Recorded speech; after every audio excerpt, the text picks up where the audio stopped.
कार्यक्रम के पूर्ण आयोजक हैं श्री विनोद कुमार, श्रीमती रंजना, डॉक्टर विशाल, डॉक्टर रेशु, डॉक्टर वर्षा, अभिषेक, विकास, विवान, रियाना, अबीद, अबीरा एवं समस्त कोयरा परिवार, बिलासपुर, छत्तीसगढ़। पंच परमेष्टि भगवान की जय हो। आचार्य श्री गुरुवर कुंद कुंद महाराज की जय हो। आचार्य श्री गुरुवर विद्यासागर महाराज की जय हो। परम पूज्य निर्यापक मुनि श्री 108 सुधा सागर जी महाराज की जय हो। आष्टा से डॉक्टर मगन जैन इनकी जिज्ञासा है, परम पूज्य गुरुदेव के चरणों में त्रिवार नमोस्तु। महाराज श्री, मेरी जिज्ञासा है कि प्रमाद जन्य असावधानी से जो कर्मों का आश्रय होता है वह किस कर्म की वजह से होता है और उससे हम कैसे बचें? कृपया मार्गदर्शन करने की कृपा करें। प्रमाद की परिभाषा पहले हमें समझना पड़ेगी। 15 प्रकार के प्रमाद होते हैं और वो प्रमाद जितने भी हैं कषाय की तीव्रता से होते हैं। चारित्र मोहिनी कर्म के आवेग को जो नहीं संभाल पाता है वो प्रमाद होता है। जैसे एक नदी में बाढ़ आती है और इतना वेग तीव्र होता है कि वह वेग फिर नहीं संभलता, व्यक्ति उसमें बह जाता है। इसी प्रकार से चारित्र मोहिनी कर्म का जब वेग उदय में आता है उस समय जो कुशल तैराक होता है वो तो अपनी अनुकूलता बना करके उन लहरों को भी काट देता है, और जो थोड़ा सा असावधान रहता है वो डूब जाता है। तो कषाय की तीव्रता नहीं आने देना। जितने भी प्रमाद होते हैं कषाय के आवेग में होते हैं। तो कषाय का वेग, इसलिए तो जैन दर्शन ने सम्यक दृष्टि की पहली परिभाषा बनाई है कि वह विपरीत परिस्थितियों को देखकर कितना आकुलित होता है, कितना उत्तेजित होता है, कितना टेंशन में आता है, कितना ज्यादा उसके मन में उथल पुथल होता है। ये पहला सम्यक दर्शन का लक्षण है। सम्यक दर्शन का पहला लक्षण प्रसम भाव है। प्रसम का अर्थ ही यही है कि जब जब प्रतिकूल परिस्थितियां आएंगी, प्रतिकूल परिस्थितियां तो आती हैं, सबको आती हैं, ग्रस्तों को भी आती हैं, साधु संतों को भी आती हैं, लेकिन प्रतिकूल वातावरण मिलने पर अपने मन को उत्तेजित नहीं होने देना, मन को टेंशन में नहीं आने देना, उबाल नहीं आने देना। आपकी भाषा में कहें कि थोड़ी सा कोई प्रतिकूल परिस्थिति मिल गई तो इतने उबल जाते, इतने उबल हो जाते हैं कि आपे से बाहर हो जाते। इतना उबाल आ जाता है कि व्यक्ति यही नहीं समझ पाता मैं कौन हूँ, सामने वाला कौन है, मेरी क्या पोजीशन है, ये कुछ सब भूल जाता है। तो यदि विपरीत परिस्थिति निमित्त मिलने पर अपने मन में उबाल नहीं आने देना, उसको जितनी तीव्रता से आप शांत सहन करेंगे उतना ही तुम प्रमाद से बच सकते हो। अन्यथा प्रमाद एक ऐसी बाढ़ है जिसमें अच्छे अच्छे लोग तैराक भी बह जाते। कुशलता लेकिन कोई कठिन नहीं है। थोड़ी सी यदि अपने मन में तत्व दृष्टि रखें, थोड़ा सा यदि अपने कर्मों के ऊपर विचार करें, थोड़ी सी उपादान दृष्टि आ जाए तो यह उबाल शांत भी हो सकता है। निमित्त दृष्टि बनती है। जब भी अपने में कुछ हुआ, इसने ऐसा किया, इसने ऐसा किया, इस कारण से मेरा ये हो रहा है, ये कारण हट जाए तो मैं सही हो जाऊं, ये जो अपनी सोच है, यही सोच हमारे जीवन में प्रमाद लाती है। हमें ये सोचना है कि जो कुछ भी है उसका सबका भागीदार मैं खुद हूं। मेरे साथ जो भी घटित होता है उसका भागीदार मैं स्वयं हूं। आज नहीं कल सही, ऐसा अतीत के सही, ऐसा निर्णय करने से हम प्रमाद के उबाल से, बाढ़ से बच सकते हैं। कोटा से नविता जैन की जिज्ञासा है, पूज्य महाराज श्री के चरणों में नमोस्तु।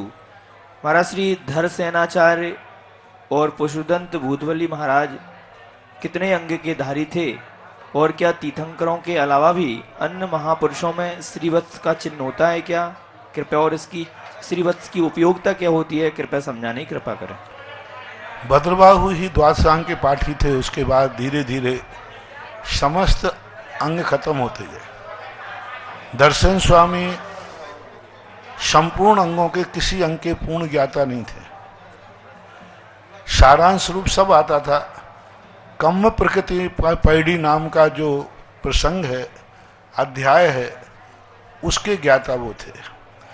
पुष्पदंत भूतबली को स्वयं का ज्ञान उतना नहीं था, सब कुछ उनके गुरु के द्वारा दिया हुआ था।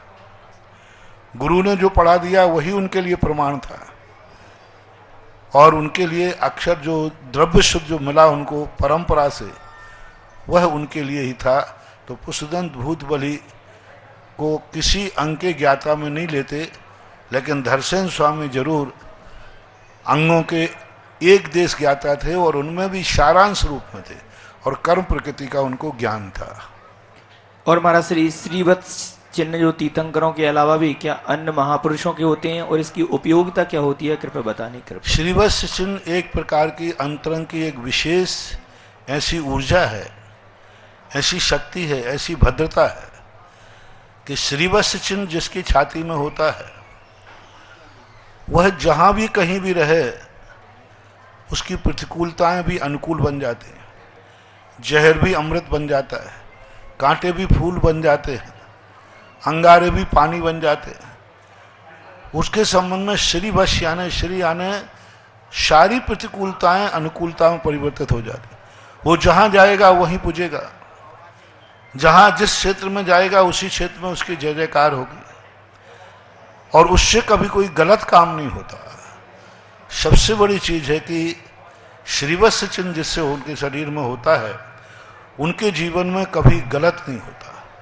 उनका मन से भी गलत नहीं करते, वचन से भी गलत नहीं, काया से भी गलत नहीं, और लोकप्रिय होते। सारा जगत उन्हें चाहता है, क्योंकि वो भी सारे जगत को चाहते हैं। उनके मन में कोई स्वार्थ नहीं आता। उनके मन में एक ही बात आती है कि मैं सबके लिए कुछ कर सकूं, परोपकारी बुद्धि उनकी। उनके मन में ऐसा भाव आता है मैं सारी दुनिया के लिए कर सकूं, दुश्मन भी सामने आ जाए तो उसके प्रति भी उनका हित का भाव आता है। उसके प्रति विनाश का भाव नहीं आता, नाश का भाव नहीं आता। उसके लिए भी वो चिंतन करेंगे कि मैं इसके लिए कुछ कर सकूं तो अच्छा है। इस श्रीवत्स चिन्ह की पहचान होती है। तीर्थंकरों को अनिवार्य रूप से होता है, प्रकीर्ण रूप से अन्य के लिए भी श्रीवत्स चिन्ह का उल्लेख मिलता है। राजा अरविंद के सीने पर श्रीवत्स का चिन्ह था, और भी कुछ प्रकीर्ण रूप से मिलता है, लेकिन तीर्थंकर के नियामक होता है। और महाराज श्री क्या सिद्ध भगवान की जो प्रतिमा है वह मूल नायक हो सकती है क्या? क्योंकि 24 तीर्थंकर तो अब सिद्ध बन चुके हैं, कृपया बताने की कृपा करें। नहीं हो सकते। सिद्ध भगवान को मूल नायक नहीं बनाया जा सकता, क्योंकि जितने भी भगवान होते हैं वे अरहंत होते हैं। उसका मूल कारण है कि मंदिरों का और मूर्ति का संबंध श्रावक से है, मुनियों से नहीं। हम मुनि महाराजों के लिए ना तो अरहंत की जरूरत है ना सिद्ध की जरूरत है, अनिवार्य रूप से नहीं है। क्योंकि हम लोग अरहंत तो सिद्ध की पूजा नहीं करते, उनका ध्यान करते। ध्यान में और पूजा में बहुत अंतर होता है। ध्यान करने वाला हमेशा एक ही प्रणाम करता है कि मैं भगवान जैसा कैसे बनूं। जिस चीज का ध्यान किया जाता है उस जैसा बनने का भाव आता है। तो मुनि महाराज लोग भगवान की पूजा स्तुति करते हैं, लेकिन मुख्य नहीं है। सबसे ज्यादा है हम लोगों का ध्यान। भगवान मिल जाएंगे, मंदिर मिल जाएगा तो दर्शन कर लेंगे, नहीं मिलेगा तो अनिवार्य नहीं, हम ध्यान कर लेंगे। मान लो किसी दिन मंदिर नहीं मिलते हैं तो हम लोग भगवान का ध्यान कर लेते हैं। तो पूजा से बड़ा कौन सा है? ध्यान। ध्यान बड़ा कि पूजा? ध्यान बड़ा है, लेकिन आपको ध्यान है ही नहीं, करोगे क्या? आपका ध्यान तो पता नहीं कहां कहां रहता है। इसलिए आपको पूजा बताई गई है। तो आप लोगों के लिए देखो, स्वर्गों में देवता है, उनके लिए मंदिर अनिवार्य है। अकृत्रिम चैत्यालय अनिवार्य है, अनिवार्य है। क्योंकि जहां जहां मंदिर आदि चैत्यालय होते हैं ये तुम्हारे गृहस्थों से संबंध रखते हैं। क्योंकि तुम्हें मात भगवान ही नहीं बनना, भगवान से कुछ चाहिए भी है। तुम्हारे मन में यदि पेवर ये कह दिया जाए कि मंदिर जो जाएगा उसको मात भगवान बनेगा, कुछ नहीं मिलेगा, तो तुम मंदिर जाना बंद कर दो। क्योंकि तुम्हारी इतनी समस्याएं हैं जिनको तुम नहीं सुलटा पाते। तुम्हें कोई एक महाशक्ति चाहिए, जहां तुम्हारी सारी शक्ति गौण हो जाए तो तुम्हें कोई सहारा दे सके। तुम्हारी इतनी इच्छाएं हैं कि तुम प्राप्त नहीं कर पाते, इतना पुण्य नहीं है तुम्हें, तो तुम्हें कोई ऐसी शक्ति चाहिए जिसका नाम लेते ही हमारा पुण्य बढ़ जाए। आपके पास हर व्यक्ति कहीं ना कहीं से अधूरा है, अतृप्त है, कहीं ना कहीं से दो, और वो चाहता है कि अब मेरी शक्ति नहीं है, तो फिर वो खोजता है उसका मन कि कोई ऐसी शक्ति हो जिसका नाम लेने से हमारा रुका हुआ काम पूरा हो जाए, कोई ऐसी महाशक्ति हो, कोई ऐसा सोर्स हो। तो वो सोर्स आपको चाहिए, वो है अरहंत भगवान। सिद्ध भगवान से हम वो सब कुछ नहीं पा सकते जो तुम्हारे पास है, तुम चाहते हो। अरहंत भगवान जो होते हैं दोनों लक्ष्मी के स्वामी होते हैं। सिद्ध भगवान के बाद एक लक्ष्मी है, अंतरंग लक्ष्मी, परमार्थ लक्ष्मी, मोक्ष लक्ष्मी। अरहंत भगवान के पास दो लक्ष्मियां हैं, बाह्य वैभव और अंतरंग वैभव। बाह्य वैभव शमोषण आदि विभूति, अष्ट प्रातिहार्य। तो अरहंत भगवान संसार के संपूर्ण वैभव से युक्त हैं, और वैभव से युक्त की आराधना करोगे तो थोड़ा ये मिल जाएगा मिलता ही है। तो इसलिए अरहंत भगवान को देखो, तीर्थंकर प्रकृति के बंध में कहीं सिद्ध भक्ति नहीं लिखी। तीर्थंकर प्रकृति का बंध होता है, एक प्रकृति कहलाती पुण्य की सबसे बड़ी प्रकृति है। वो प्रकृति सिद्ध भगवान का नाम लेने से, सिद्ध भगवान की भक्ति करने से नहीं बनती। अरहत भक्ति कही। क्यों अरहत भक्ति कही? क्योंकि तीर्थंकर पुण्य प्रकृति है और तीर्थंकर संसार को अभय देती है। इसलिए आप लोगों के यहाँ मंदिर आप गृहस्थों की मुख्यता को लेकर बनाए जाते हैं, गृहस्थ के लिए ही बनाए जाते हैं। भी नहीं कह रहा हूं, हमारे लिए लगा सकता हूं, आपके लिए भी महाराज हैं, लेकिन आपके लिए भी नहीं है, आपके लिए तो ही है, आपके लिए ही बनाए जाते हैं। ये तीर्थ क्षेत्र आपके लिए ही बनाए जाते हैं। इसलिए अरहंत भगवान ही मूल नायक बनाए जाते हैं, उन्हीं को ही बनाना चाहिए। इसमें आदर और अनादर का कोई सवाल नहीं है, ये व्यवस्थाएं हैं, ऐसा माना। नसीराबाद से नेहा जैन की जिज्ञासा है, पूज्य महाराज श्री के चरणों में त्रिवार नमोस्तु। महाराज श्री, चारों कषायों में अनंतानुबंधी कषाय को ही द्विस्वभावी क्यों कहा गया है और इसका क्या कार्य है, कृपया समझाने के। नेचर है, जैसे कि आप लोगों में कन्या का दुस्वभाव होता है, इधर पीहर की है और इधर ससुराल की है। अब वो दोनों घरों को संभालती है। कन्या तो जन्म तो एक ही घर में लिया था ना, एक ही कुल में जन्म लिया था, लेकिन आगे जाकर उसको दोनों कुल संभालना पड़ते हैं। इधर माँ बाप के प्रति भी उसका अनुराग रहता है, उधर ससुराल के प्रति भी अनुराग रहता है। अब ऐसा क्यों होता है? उस पर्याय का ऐसा स्वभाव है, उस पर्याय का ऐसा स्वभाव है कि उसको दोनों संभालना ही पड़ेगा। क्योंकि गृहस्थ में है वो एक को जीवन बचपन पीहर में बीतना निश्चित है, ससुराल पीहर छोड़ करके बीतना निश्चित है। और जब दोनों स्थानों पर रहती है शादी के बाद, उसके दोनों मन में सदा विकल्प चलता रहता है। यदि पीहर का दुख का समाचार आ जाए तो दुखी हो जाएगी, और ससुराल में कोई दुख की घटना घट जाए तो दुखी हो जाएगी। तो ये नेचर कहलाता है, प्रकृति का नेचर। ऐसे ही अनंतानुबंधी का नेचर है। वो इधर चारित्र मोहिनी का भी घात करती है, उधर दर्शन मोहिनी का घात करती है।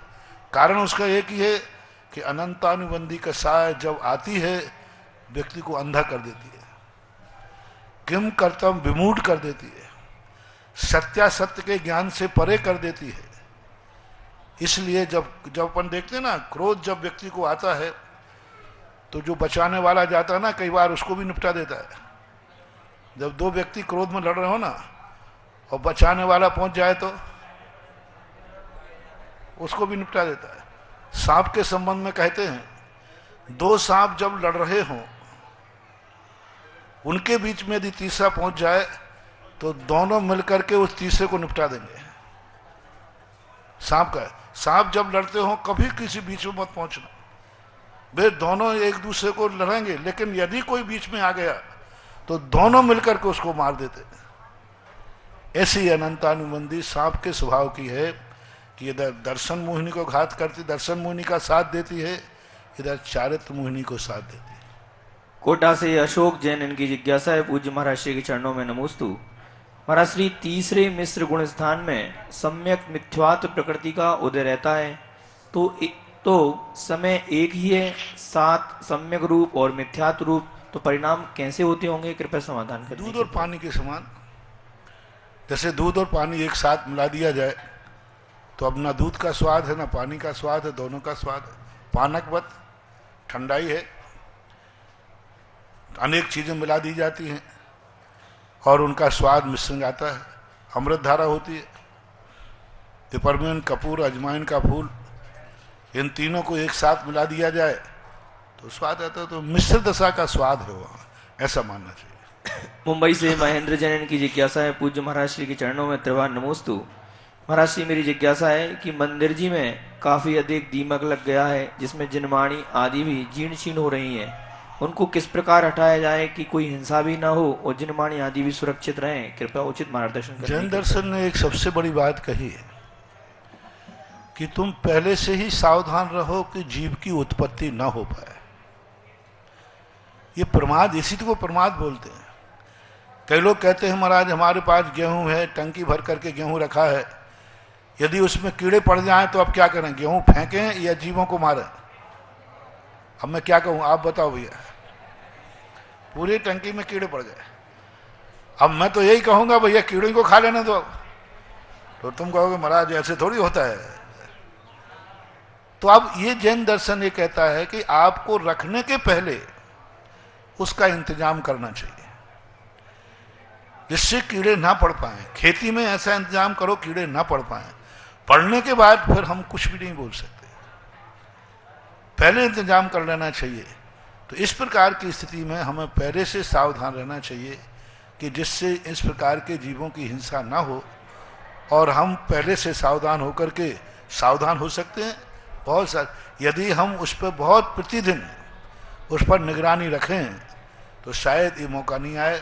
सावधानी ही इसका उपाय है और कुछ भी नहीं कह सकते। सागर से मंजुलता जैन, की जिज्ञासा है, पूज्य गुरुदेव के चरणों में त्रिवार नमोस्तु। महाराज श्री, अपूर्वकरण और अनिवृत्तिकरण गुणस्थान किसे कहते हैं और इनमें दोनों में अंतर क्या है, कृपया समाधान करने के बाद। अपूर्वकरण का अर्थ होता है ऐसे परिणाम जो आज तक नहीं किए, अपूर्व विशुद्ध परिणाम, ऐसा भाव कभी आया ही नहीं, तो अपूर्व परिणाम। लेकिन ये विशुद्धि में लगता है, अविशुद्धि में नहीं, क्योंकि अविशुद्ध परिणाम तो बहुत बार किए।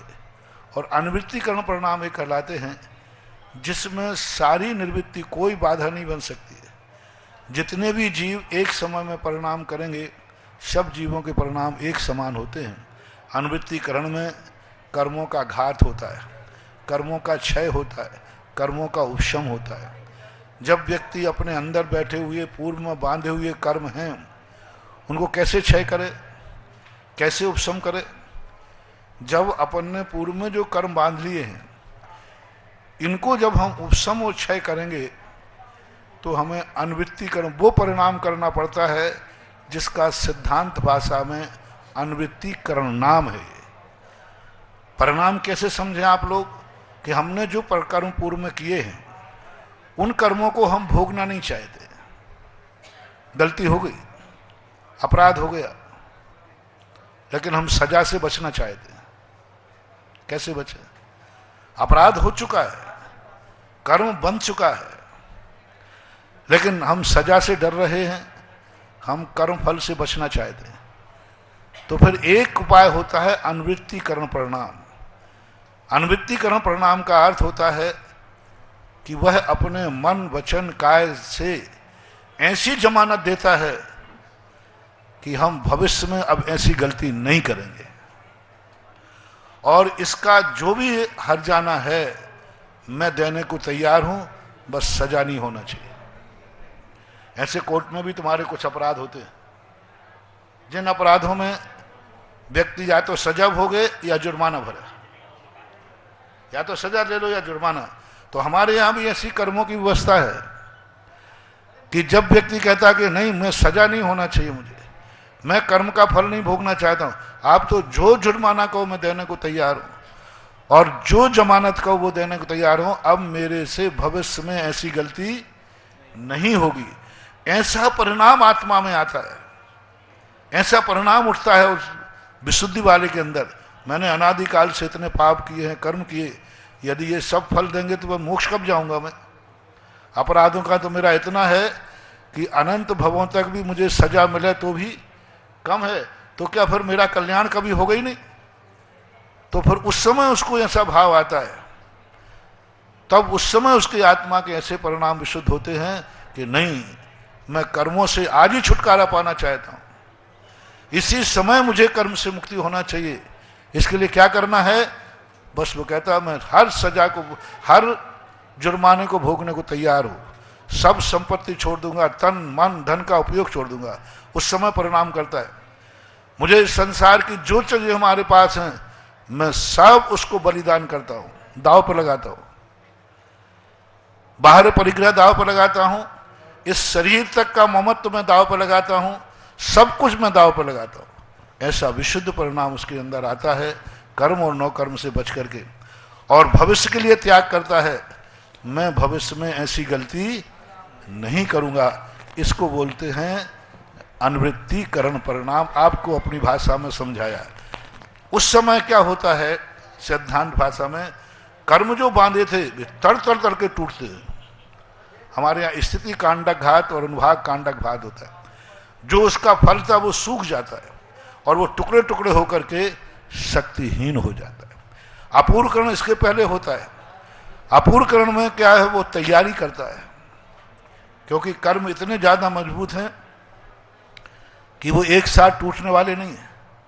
उनको धीरे धीरे विशुद्धि से कमजोर करता है, मनाता है, शोर मिलाता है, वकील लगाता है, अनेक अनेक प्रकार के अंदर परिणाम होते हैं। कैसे करें, क्या उपाय करें? तो ये अपूर्वकरण और अनुवृत्तिकरण हमारे पूर्व में किए हुए कर्मों से छुटकारा दिलाने वाले परिणाम हैं। लेकिन ये परिणाम बहुत बेईमानी नहीं चलती इसमें कि आज तो कह दो कि हाँ साहब नहीं करूंगा जिंदगी में कभी, एक बार जमानत तो मिल जाए फिर करेंगे। नहीं, अंटी बांध करके ये परिणाम नहीं होते। हाँ, ये बच्चों का खेल नहीं, ये अंतरंग चेतना का परिणाम उठता है, ऐसा मानना चाहिए। सर्वप्रथम जिज्ञासा के लिए मैं आमंत्रित कर रहा हूं श्री जम्बू कुमार जैन इंदौर से, और तैयार रहें आशीष जैन बांसवाड़ा।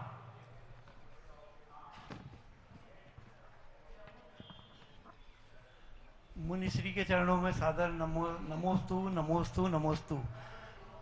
मुनीश्वर, हम लोग इंदौर से हैं और बिल्कुल भी सक्षम नहीं है, यहाँ तक कि हम किराए के मकान में रहते हैं, लेकिन एक भाव ऐसा जगह कि कोई मंदिर निर्माण करने का भाव जगह, संयोग ऐसे बने कि सारे काम होते चले गए। यहाँ तक कि आचार्य श्री का आशीर्वाद भी हमें मिल गया।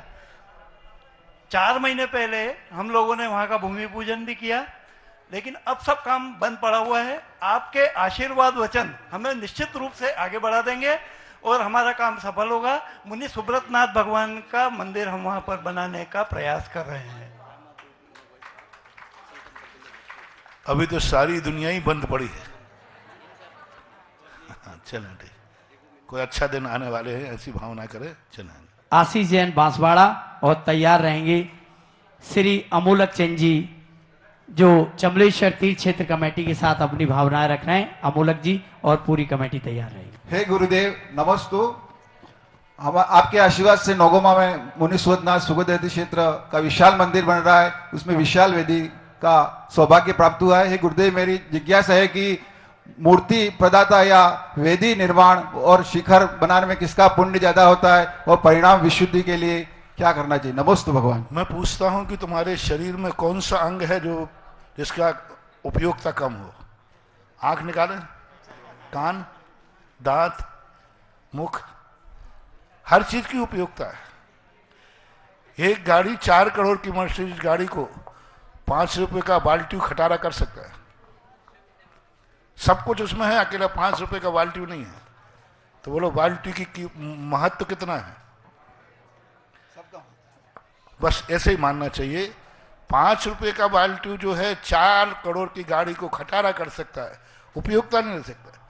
मंदिर का कोई भी अंग हो, सीढ़ी से लेकर के शिखर तक, हर अंग अपने आप में महत्वपूर्ण होता है, क्योंकि एक ही अंग खत्म होने पर विकलांग है, और विकलांग का अर्थ तो विकलांग ही होता है। एक दांत गिर जाता है तो उसकी पूर्ति के लिए आप नकली दांत लगवाते हो। इसका अर्थ है कि वो इस एक दांत का भी महत्व था। तो मंदिर एक सब चीज का अपने आप में उपयोगिता है, किसी का कम नहीं समझना चाहिए। जो मिले वो ले लेना चाहिए, अवभाग्य मान करके। श्री अमोलक जी, मेरे आराध्य गुरु भगवंत के चरणों में बारंबार नमोस्तु नमोस्तु नमोस्तु। गुरुदेव, एक हरी भरी बगिया को छोड़कर आज सुबह जब आपने अनियत विहार किया, हमारा मन भर गया कि हम कुछ कहने के लिए हमारे पास कोई शब्द नहीं। गुरुदेव, आपकी असीम अनुकंपा रही और आपने चौलेश्वर तीर्थ को देशनोदय नाम देकर पूरे विश्व में इसकी ख्याति पहुंचाई। आपने जो अपने चौलेश्वर प्रयास में जो कुछ भी क्षेत्रवासियों को दिया, उसे बखान करना हमारी बुद्धि से परे है। गुरुदेव, आपने 4 महीने के अल्प प्रवास में जो कुछ भी दिया है वो स्वर्णिम अक्षरों में लिखने काबिल है। गुरुदेव, ऐसी योजना आपने लागू की जो हमारी कल्पनाओं से परी थी। आपने हर बिंदु पर, हर विषय में अपना गहन चिंतन कर क्षेत्र को, समाज को एवं पूरे चोखड़े को, नहीं पूरे देश को एक नई दिशा दी है। जिज्ञासा है गुरुदेव कि आपने बिहार किया, जो योजनाएं दी वे निरंतर प्रगति पथ पर आगे बढ़ती रहें, ऐसा हमें आशीर्वाद मिलता रहे और आपका मार्गदर्शन मिलता रहे। इन्हीं भावनाओं के साथ गुरु के चरणों में बारंबार नमोस्तु। गुरुदेव प्रदान करें। मैंने बिहार नहीं किया है, उन पारसनाथ ने बिहार कराया है, नियम उन्हीं ने बनाए हैं, मैंने थोड़ी बनाया। जय हो जय हो। अनियत बिहारी है, ये नियम मैंने बनाया कि भगवान ने बनाया? भगवान ने बनाया गुरुदेव। भगवान ने बनाया। तो ये तो सारी शिकायतें भगवान से करो कि ऐसा नियम क्यों बनाया। लेकिन ये भी सोच लेना, एक राजा था, उसका सब कुछ, राजगद्दी सब कुछ उसके पास था। तो मंत्री से बोला, बोले मंत्री जी, यदि इस दुनिया में परिवर्तन नहीं होता तो कितना अच्छा होता। यानी जो जहां है वहां रहे। मैं राजा हूं तो राजा रहूं, तो मंत्री हो तो मंत्री रहो, नौकर तो सब जो जहां है वहीं रहे तो कितना अच्छा होता। प्रकृति स्थिर क्यों नहीं है? तो मंत्री जी बोला, राजा साहब बात तो आपकी ठीक है, लेकिन परिवर्तन नहीं होता तो आप राजा नहीं बन पाते, आपका बाप ही बना रहता। परिवर्तन नहीं होता तो आप भी कैसे आते? इसी प्रकार ये परिवर्तन जो है महावीर स्वामी ने खुद बनाए हैं, ये नियत। और भगवान जो कुछ भी बनाता है उसमें सबका हित है। परम पूज्य भगवान ने साधु को बनाया कि चल बहता पानी रमता जोगी, इसमें सबका हित है। महावीर स्वामी कोई मेरे हितैषी नहीं थे, उसमें आपका भी हित है, क्योंकि आप भी स्वच्छ पानी पीना चाहेंगे और पानी भी स्वच्छ रहना चाहेगा। हम लोग पानी हैं, तुम लोग पीने वाले हो, बहता पानी ठीक है कि रुका हुआ पानी ठीक है? आप लोग बता दो। ठीक है, हम पानी हैं, आप लोग प्यासे हैं, आपको पानी चाहिए, तो बहता हुआ पानी अच्छा होता है कि रुका हुआ? इसलिए बहते हुए साधु को रहने दो, सदा स्वच्छ पानी मिलेगा। अमोलक चंद जी, जय हो गुरुदेव, जय हो गुरुदेव। गुरुदेव, आपने हमें जो आशीर्वाद दिया है, हम थोड़ा यही सब्र करके रहेंगे कि आपने निवेदन, आपने फरमाया था। देखो, चौलेश्वर में सब कुछ रख दिया है, क्षेत्र रख दिया, दातारों ने धन रख दिया, सब कुछ मटेरियल रख दिया। अब मात बनाना तुम्हें है, बना के खाना है। अब ये भी खिलाऊंगा मैं, ध्यान रखना। बच्चों से ज्यादा लाड़ प्यार करना, पर बच्चा सिर पे बैठता है। तो भोजन बना दिया, सब कुछ। अब चौलेश्वर में ऐसा कुछ भी अवरोध नहीं है जिसमें साधु की जरूरत हो। अब तो मार तुम्हें करने की जरूरत है कि साधु ने जो मेहनत की है उस पर फल लगना है और तुम्हारे लिए खाना है। सब तरफ तो कर दिया, 100 बीघा जमीन कर दी, दातारों ने मंदिरों के शिलान्यास कर दिए। अब साधु की इससे ज्यादा अब बैठ करके मैं बनवाऊं? अभी तक राजस्थान में जितने क्षेत्र बने हैं, हम सब ने शुरुआत किया है, बनाए तो श्रावक है। जैन दर्शन में साधु मंगलाचरण करता है। जैन दर्शन का साधु सबसे बड़ा, सारी दुनिया में जैन दर्शन, अरंत मंगलम, सिद्ध मंगलम, शाहू मंगलम। और मंगलाचरण बहुत अच्छा होता है तो कार्य पूजा होता है। चौलेश्वर का मंगलाचरण इतना अच्छा हुआ कि अभी तक जितने तीर्थ क्षेत्र में सबसे अच्छा मंगलाचरण चौलेश्वर देशनु देती। जय हो, जय हो, जय हो गुरुदेव। जब जिस मांग जनता के सामने रखी, जनता ने अप्रत्याशित रूप से इतने जल्दी पूरी की कि जैसे जनता चाहती हो, आप बोलो, हम चौलेश्वर के लिए कुछ भी करने को तैयार हैं। मुझे तो ऐसा लगा भारतवर्ष से कि जैसे हर भारतवर्ष का नागरिक चौलेश्वर को प्राणों से प्यारा चाहता है। और भजन को उन्होंने सबने आत्मा में उतारा है, चौलेश्वर प्यारो लागे। और मैंने इसका प्रैक्टिकल किया, मैंने समझा ये भजन ही है क्या अकेला? नहीं, पूरे भारतवर्ष ने कहा चौलेश्वर प्यारा है। आप तो बोलिए चौलेश्वर के लिए मुझे क्या करना है, आप बोलोगे और शाम के पहले पहले पूरी होने की स्थितियां, ऐसे भी दिन देखे हम। बस अब जनता ने, साधु ने सब कुछ कर लिया। अब कमेटी का काम है कि इसको साकार रूप देना आपका काम है। अब आपकी बारी है, हमारी बारी तो, जिम्मेवारी तो जितनी होती है मैंने पूरी की। और हमें पारसनाथ की आज्ञा लेकर के ही हम सब कुछ करते हैं। उन्हीं के सिद्धांत पे चलना हमारा मुख्य कर्तव्य होता है। आप अब काम करें। चौलेश्वर को और भगवान पारसनाथ ने बिल्कुल स्पष्ट कह दिया, चौलेश्वर पारसनाथ को अब रोकने की ताकत दुनिया में किसी की नहीं है। जय हो, जय हो, जय हो, जय। चौलेश्वर अब आकाश को छुएगा और एक दिन विश्व में अपना एक स्थान नंबर 1 पे बनाएगा। बोले निरापक श्रमण मणिपंगु सुधा सागर महाराज की। जितनी भी बाधाएं थी, जितने भी थे, अब कोई बाधा उसमें नहीं है। जो बाधाएं, ये बाधाएं नहीं कहलाती हैं, ये चुनौतियां कहलाती हैं। चुनौती में और बाधा में अंतर है। चुनौती तो अब अपन को स्वीकार करना है।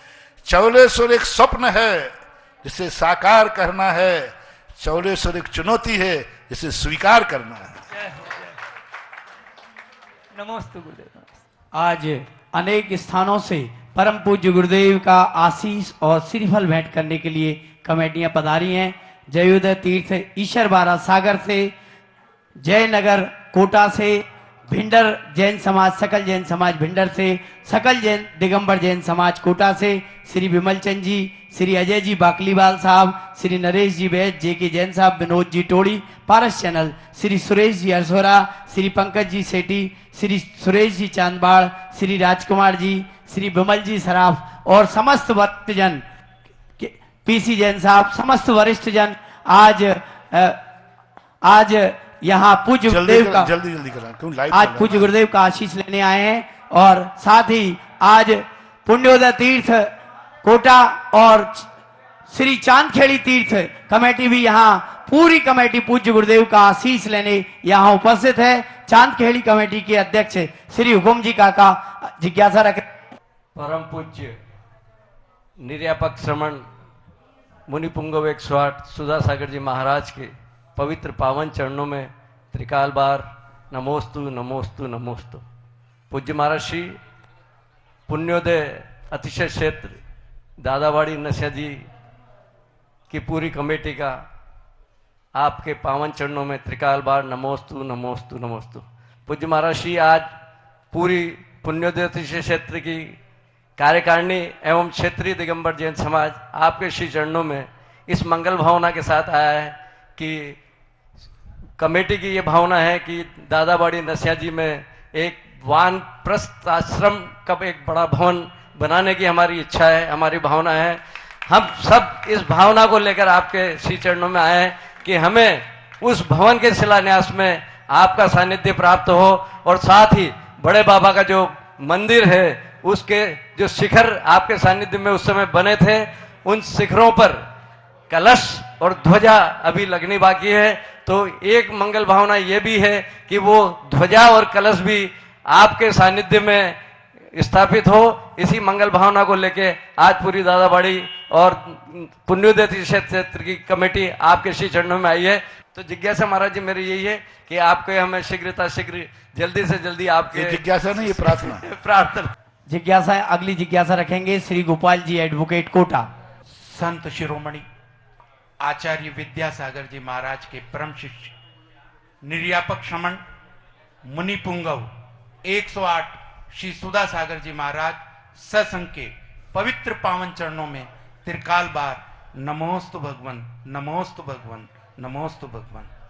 देश विदेश के अंदर सभी लोग जो ये जिज्ञासा समाधान सुन रहे हैं और इसके जो पुण्यार्जक परिवार है आभा जी, विनय जी जैन अहमदाबाद वाले, उनको पूरे देश विदेश के भक्तों की ओर से सादर जय जिनेन्द्र जय जिनेन्द्र। मुनिश्री, हमने चांदखेड़ी के अंदर कई अतिशय देखे।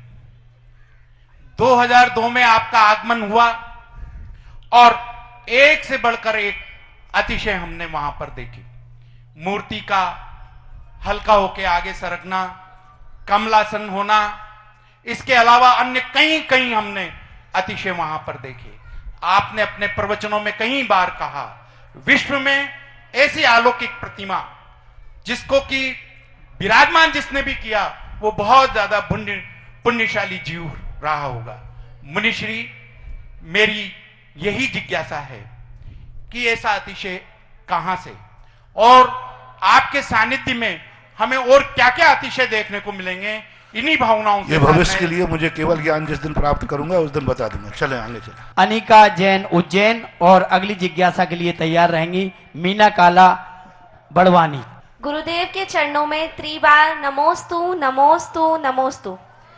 गुरुदेव, हर नया कर्म करते समय मन में पहले शंका उत्पन्न होती है और उसके बाद में भय भी उत्पन्न होता है, तो ऐसा क्यों और इसका उपाय क्या है? यह व्यक्ति को इसलिए होता है जब व्यक्ति स्वयं अपराधी होता है तो उसे भय उत्पन्न होता है। उसे मालूम है कि जो मैं इच्छा कर रहा हूं इतना पुण्य मैंने किया ही नहीं,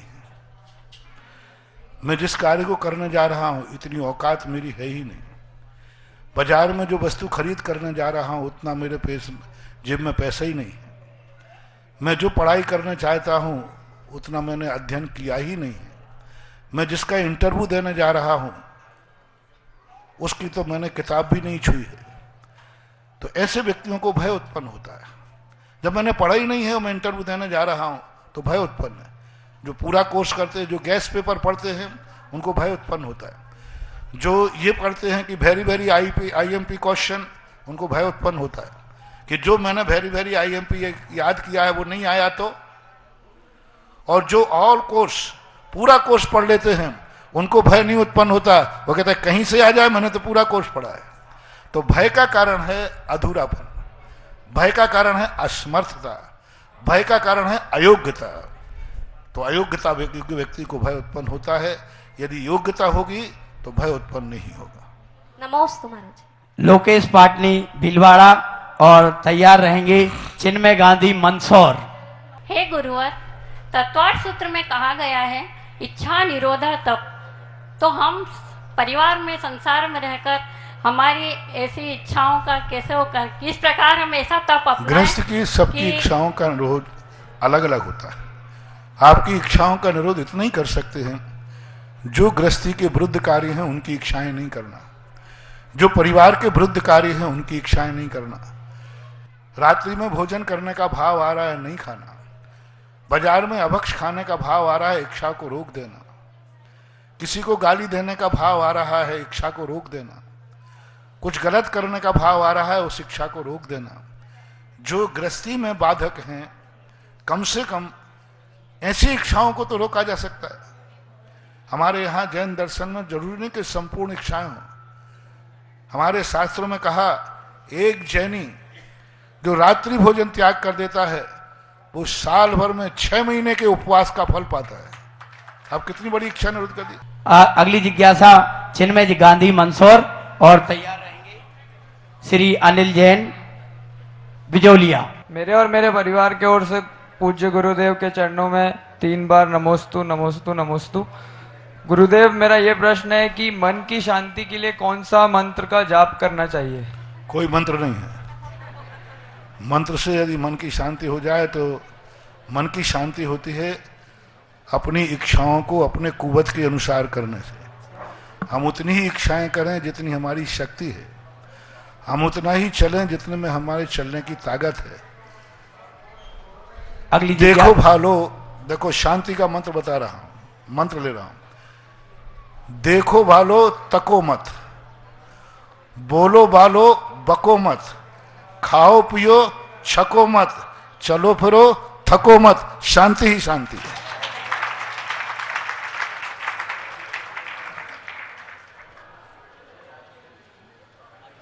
अनिल जैन बिजौली अपनी जिज्ञासा रखें। गुरुवर, आज के जीवन में लगभग हर व्यक्ति कुछ न कुछ स्ट्रेस लिए हुए जी रहा है, मुश्किलों से जी रहा है। तो जीवन को खुशहाल बनाने के लिए उसे क्या करना चाहिए? मुश्किल है ही नहीं और फिर भी मुश्किलें माने तो क्या करूं? लगभग मैंने अभी कल कहा था दुनिया में सब कुछ चला जाए, जिस व्यक्ति को यह मालूम है कि मेरा सब कुछ लुट गया लेकिन मैं तो हूं, उसके लिए कौन सी मुश्किल है? उसके लिए कौन सी मुश्किल है? मैं हूं, उसे कौन सी मुश्किल है?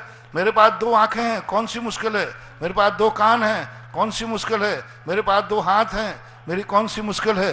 मेरे पास 2 पैर हैं, कौन सी मुश्किल है?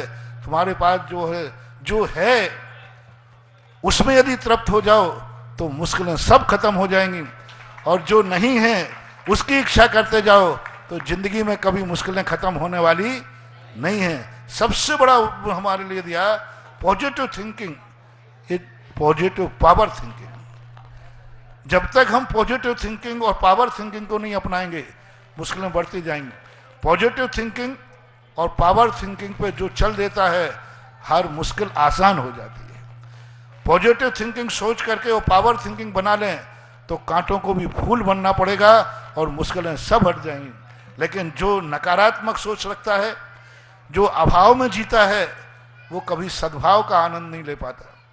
सबसे बड़ी चीज है दुनिया अभाव में जी रही है, जो नहीं है उसकी इच्छा कर रही है, जो है उसका आनंद नहीं ले रही। जो नहीं है उसकी चिंता है, मेरे पास ये नहीं है, अरे जो है उसका तो आनंद ले ले। नहीं, जो नहीं है उसका वो टेंशन है। संसार में आज तक कोई समस्या नहीं है, बस सबसे इतना सा सोच ले वो जो मेरा नहीं है उसका टेंशन क्यों, जो मेरा है उसकी उपेक्षा क्यों। जो वर्तमान में तुम्हारे पास है उसका आनंद लो। और यही सबसे बड़ी समस्या है। आपके पास सूखी रोटी है, कम से कम सूखी रोटी का आनंद तो लो। तुम उसको कोसते हो कि ये कोई भोजन है क्या, तो सूखी रोटी कहती है ठीक है कल ये भी नसीब नहीं होगा, कल इस भी नसीब, तुम्हारे लिए अभिशाप है वो। मान लो किसी के पास साइकिल है तो कहता है ये कोई गाड़ी है क्या, तो साइकिल कहती है मैं तुम्हें छाती पे बैठा के ले जा रही हूं, फिर तुम्हें कोस रहा है, कल के दिन वो साइकिल नहीं फिर पैदल चलो। तो जब जब हमने अपने पास जो है उसको कोसा, 90% लोगों की मुश्किलें इसलिए बढ़ती हैं जो ये कोई जीवन है क्या, ये कोई भोजन है क्या, ये कोई जिंदगी है क्या, ये कोई मकान है क्या, ये कोई गाड़ी है क्या, बस ये जो है सबसे बड़ी मुश्किल है। और यदि ये सोच ले जो मेरे पास है यही सब कुछ है तो मुश्किलें उसकी इतनी आसान हो जाएंगी कि उसके पास सब कुछ हो जाएगा तो भी उसे पता नहीं चलेगा। अगली जिज्ञासा रखेंगी नैनिका, बाल कवित्री नैनिका, और तैयार रहेंगे श्री विमल कुमार जी सकल जैन समाज कोटा के अध्यक्ष आदरणीय श्री विमल जी। नमोस्तु महाराज जी। जब प्रथम तीर्थंकर आदिनाथ भगवान गृहस्थ अवस्था में थे तब सारी प्रजा और स्वयं ऋषभ देव कौन से भगवान की पूजा या ध्यान किया करते थे? उस समय ध्यान करने की जरूरत ही नहीं थी। जिसके पास सब कुछ हो वो किसके लिए ध्यान करे, और जिसका ध्यान करना था उसका ध्यान बताने वाला कोई नहीं था। भोग भूमियां थी। भोग भूमि में व्यक्ति को मोक्ष के रास्ते सब बंद होते हैं, परमार्थ का रास्ते सब बंद होते हैं, और संसार की उनको किसी की जरूरत नहीं थी, क्योंकि वो सब कुछ उनके पास होता है जो भक्ति से मिलता है। जो जो भक्ति से मिलता है, जो जो मंदिरों से मिलता है, जो जो पूजा से मिलता है, जो जो जाप करने से मिलता है, वह सब कुछ उनके पास था। भोग भूमिया जीव कहलाते हैं। उनके पास संसार की सर्वोत्कृष्ट वस्तु, शरीर की तरफ से, इंद्रियों की तरफ से, वैभव की तरफ से सब कुछ है। तो वो किसी का ध्यान नहीं करते, क्योंकि उनके पास सब कुछ है। और परमार्थ की जहां तक बात रही, उसके संबंध में वो अनभिज्ञ होते हैं। उनको ज्ञान नहीं होता कि संसार से हट करके भी कोई है, और किसी सम्यक दृष्टि को ये ज्ञान होता भी है तो वो अपने आप को असमर्थ पाता है। असमर्थ यानी कि वो चाहता है कि मैं सूरज को छू लूं, लेकिन वो छू ही नहीं पाता है। वहाँ की परिस्थितियाँ ऐसी होती हैं। कर्म भूमि जब शुरू होती है तब ही किसी देवता की स्थापना होती है, तभी आराध्य आराधक भाव होते हैं। जब हमारे हाथ में कुछ आए तभी तो मैं करूं। जब हमारे हाथ में कुछ है ही नहीं, सब कुछ नियत है। भगवान ऋषभ देव के पहले सब कुछ नियत था, तुम कुछ भी नहीं कर सकते।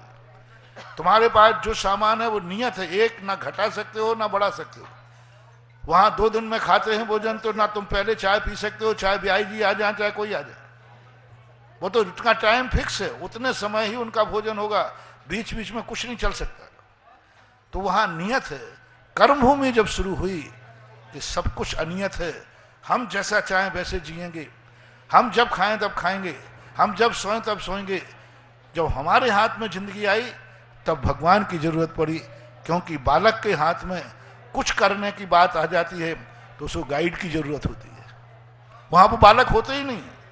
भोग भूमिया जी बालक नहीं होते, 49 दिन में पूरे बड़े हो जाते हैं। उनके यहाँ कोई कीड़े मकोड़े नहीं होते, गंदगी नहीं होते, सांप ससुंदर नहीं होते, कोई डर भय नहीं होता। कर्म भूमि में जब अपने हाथ में कुछ हाथ आता है बालकों के हाथ में, तब डर लगता है कि बालक अब कुछ करने लायक हो गया, इसको गाइड की जरूरत है।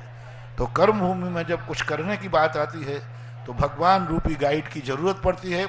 यदि भगवान का गाइड नहीं मिले तो वह मानो उस बालक के समान उच्छृंखल हो जाएगा, जो के लिए कोई निर्देशक न मिले और अनाथ होकर के पला हो, ऐसा होता है। श्री विमल जी नानता और तैयार रहेंगी रश्मि जैन मुंबई। पक मुनि पंगु सुधा सागर जी महाराज के श्री चरणों में कोटा सकल दिगंबर जैन समाज की ओर से 3 बार नमोस्तु नमोस्तु नमोस्तु। मुनि श्री, मैं कोई प्रश्न तो लेकर आया नहीं, मैं तो आपके सामने मेरी जिज्ञासा लेकर के आया हूँ कि मुनि श्री, आपके सानिध्य में कोटा में हमें अतिशय और चमत्कार देखने को कब मिलेगा, ये मेरी जिज्ञासा है। और कोटा वालों ने जितने अतिशय लिए हैं शायद भारत के किसी शहर ने नहीं लिए, और महावीर सेकंड इसका उदाहरण है जहां के आप हैं। राजनीति को भी मानना पड़ा था कि उन 8 महीनों में जो कोटा में हुआ वो सारे भारत के संसद और विधायक भी नहीं कर पाया था पेपर। जय हो जय हो। तो कोटा के अंदर तो अतिशयों की ऐसी बौछार हुई कि हर मंदिर आज अपने आप में जैन धर्म की जिनेन्द्र देव की जय जयकार बोल रहा है। जय हो महाराज। हर मंदिर में जितने भी मंदिर हैं कोटा के, आज हर मंदिर का जो पदाधिकारी आते हैं मेरे पास, तब एक ही बात कहते हैं, महाराज आज ये मंदिर वो हैं जहां हमें कुछ करने के लिए सोचना पड़ता था, और आज हम वे हैं हम कुछ भी कर लेते हैं और सोचने की जरूरत नहीं पड़ती है। यही बस सबसे बड़ी उपलब्धि है। और उपलब्धियों का जो क्रम होता है, साधु शुरुआत करता है, उसकी पूर्णता तो श्रावक को करना पड़ती है। और आज जैन मंदिर के पूरे मंदिर, कोटा के सारे मंदिर, दादावाड़ी का पुण्योदय तीर्थ क्षेत्र, महावीर फर्स्ट, महावीर से सब जगह देखो कैसा हो रहा है? रश्मि जैन और तैयार रहेंगे पारस चैनल के डायरेक्टर श्री विनोद जी टोडी। गुरुदेव के चरणों में मेरा त्रैवर्ण गुरुदेव, मैं सावलिया जी चित्तौड़गढ़ से हूँ। हमारे वहाँ पर मंदिर नहीं है, तो एक छोटा सा मंदिर बनाने का भाव है, तो उसके लिए आपका आशीर्वाद चाहिए। और गुरुदेव, मेरी यह जिज्ञासा है कि हमारे वहाँ पर एक ही परिवार है, तो सूतक और पातक की स्थिति में जिनेंद्र भगवान के अभिषेक का इनका कैसे क्या रहता? क्या है? 3 परिवार हैं? एक ही परिवार है। एक ही परिवार। देखो, इसके लिए आपको मंदिर तो बनाना ही चाहिए, मेरा आशीर्वाद है। जहाँ तक बने ये तो बहुत अच्छा बनना चाहिए। बिना दर्शन के, बिना निमित्त के कोई कार्य होता नहीं। रही बात एक परिवार की है, तो आप ऐसा प्रयास करें आसपास कुछ हो, तो आपके शुआ सूतक के समय, कोई परिस्थिति के समय वो आपका सहयोग दे सके। और नहीं भी दे सके तो उतने दिन भगवान भली बिना अभिषेक के बैठ जाएं तो भगवान को कोई फर्क नहीं पड़ता, लेकिन शेष दिन तुम जो अभिषेक करके पुण्य कमाओगे उससे जरूर तुम्हारी जिंदगी का फर्क पड़ेगा। क्योंकि भगवान के लिए अभिषेक जरूरी नहीं है, अभिषेक अपन लोगों को जरूरी है। तो कोई परिस्थिति आ जाए तो प्रयास जरूर करें कि आसपास का कोई व्यक्ति उसको क्रियाओं को पूरी कर दे। ये व्यवहारिक क्रियाएं। फिर भी यदि नहीं करते हैं तो अब आगे के लिए मैं नहीं बोल सकता। अंतिम जिज्ञासा देंगे पारस चैनल के डायरेक्टर श्री विनोद जी टोडी। नमोस्तु मनुश्री, नमोस्तु मनुश्री, नमोस्तु मनुश्री। हे मनुश्री, हमारी जिज्ञासा अधूरी है, क्योंकि आज पूरी कोटा की सकल दिगंबर जैन समाज की पूरी कार्यकारिणी आपके चरणों में है।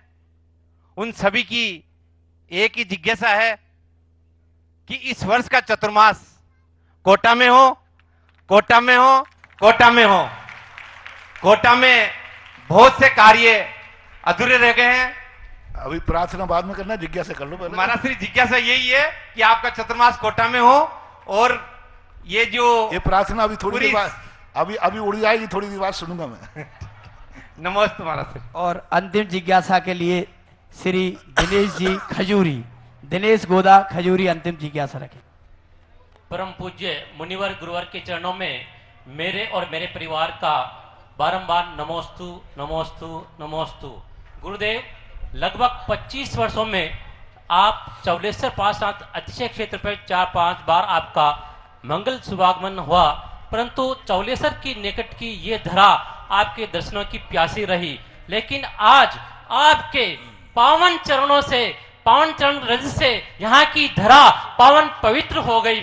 सकल दिगंबर जैन समाज खजूरी की ओर से आपको बारंबार नमोस्तु नमोस्तु नमोस्तु। देखो, खजूरी 2-3 बार यहाँ से निकले, लेकिन खजूरी का निमित्त नहीं बन पाया। एक बार चौलेश्वर चला था तो बागूदार का किसी ने रास्ता बता दिया, और बागूदार होकर भरणी होकर के मैं कोई अरणी माता करके पढ़ते वहाँ कहीं से निकल गया।